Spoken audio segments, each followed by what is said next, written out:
guys. Me and Carson are out at the food plot doing some work up here. Carson's raking out the leaves and stuff that were well, after I tilled it there was still a bunch of leaves and stuff covering up the dirt, so I need to get them out of there.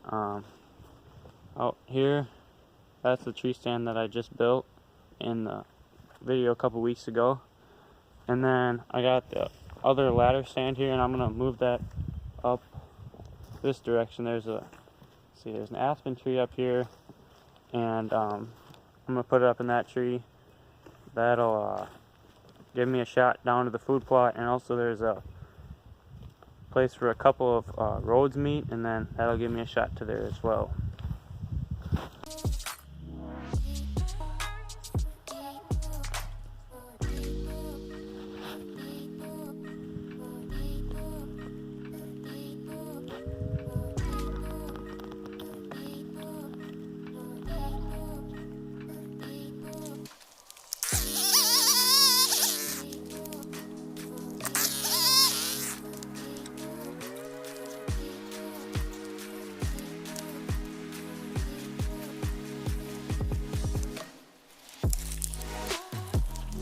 25 or 30 yards from my food plot, maybe a little bit more, but I made a hinge cut here, and I'm gonna go over what that's about.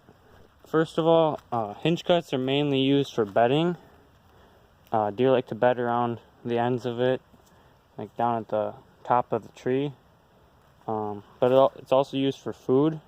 Usually you'd want to make hinge cuts a little bit further from where your stand is, but I can get out of here pretty easily, get to and from my stand without walking through this area, so that'll be alright. So first, I made my hinge cut here. I made it in an area where the tree could go all the way down to the 4th floor and not get caught up in any trees above or anything. I did it at waist height. Now some people do it at head height, but there's no real reason to. Deer don't really actually bed underneath things, as some people think.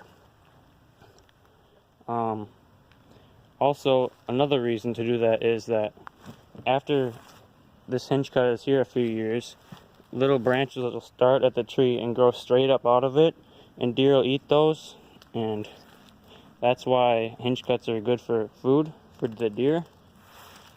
And then that'll go the whole way down here.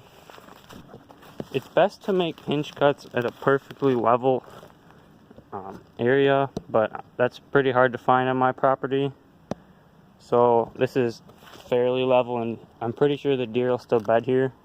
But here's the top of the tree, and then I went ahead and raked all the way around it. And deer prefer to sleep on plain dirt rather than on leaves and bushes and stuff, so that's why I did that. And they'll kind of just tuck up back against the leaves of the tree and everything, and hopefully the deer will start using this hinge cut pretty soon.